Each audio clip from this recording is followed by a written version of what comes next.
Assalamualaikum warahmatullahi wabarakatuh. Perkenalkan, nama saya Fadil Ahmad Tabris dari program studi Teknik Elektronika D4 dengan NIM 2102056020015. Pada kesempatan kali ini saya akan menjelaskan apa itu jaringan TCP/IP. Berikut adalah table of content dari yang akan saya bahas di presentasi kali ini. Yang pertama ada pengertian TCP/IP, yang kedua ada contoh penerapan TCP/IP, terus yang ketiga ada lapisan atau layer TCP/IP.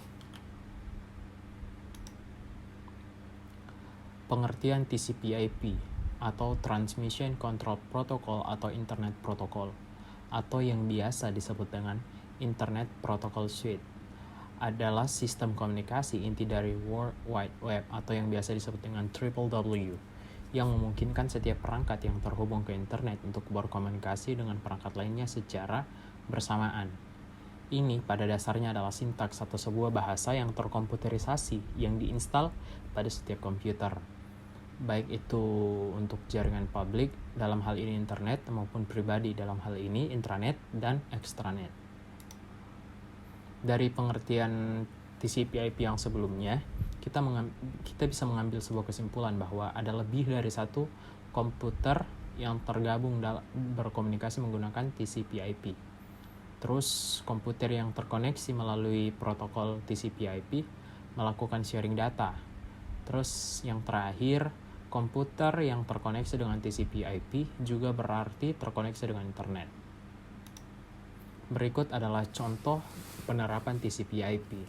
Contoh yang pertama, sebuah network mempunyai IP address 026.104.0.19. Itu dapat juga ditulis dengan 26.104.0.19, menerangkan adanya host dengan IP address nomor 104.0.19 dalam network yang termasuk dalam kelas A.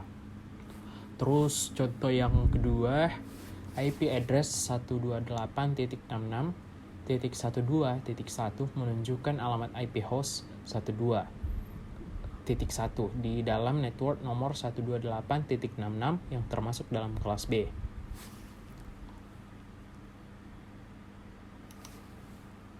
Setelah mengetahui contoh penerapan TCP/IP, berikut adalah layer atau lapisan yang terdapat dalam TCP/IP. Yang pertama ada application layer.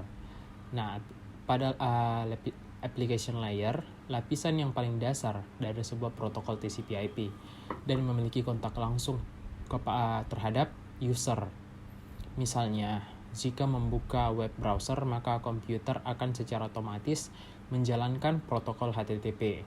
Lapisan ini berfungsi sebagai jembatan pemindahan data antar komputer. Pada layer ini, ada dua jenis protokol yang digunakan, yaitu UDP ataupun TCP, itu yang disebut dengan transport layer. Terus lapisan yang ketiga ada namanya network layer. Pada lapisan network layer, protokol pada lapisan akan dikonversi menjadi sebuah IP address yang berguna. Pada network layer juga terdapat pemecahan data, agar bisa sesuai dengan besar media yang akan dilalui.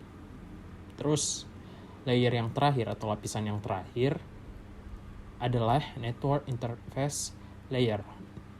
Pada lapisan terakhir ini memiliki sebuah kontak langsung terhadap hardware komputer. Komputer memiliki kemampuan untuk mengirimkan paket data pada lapisan network melalui media kabel tembaga atau yang biasa disebut dengan fiber optic, ataupun secara nirkabel atau yang biasa kita sebut dengan wireless. Mungkin hanya sekian, kurang dan lebihnya mohon dimaafkan. Yakinkan dengan iman, usahakan dengan ilmu, sampaikan dengan amal. Wabillahi taufiq wal hidayah. Wassalamualaikum warahmatullahi wabarakatuh.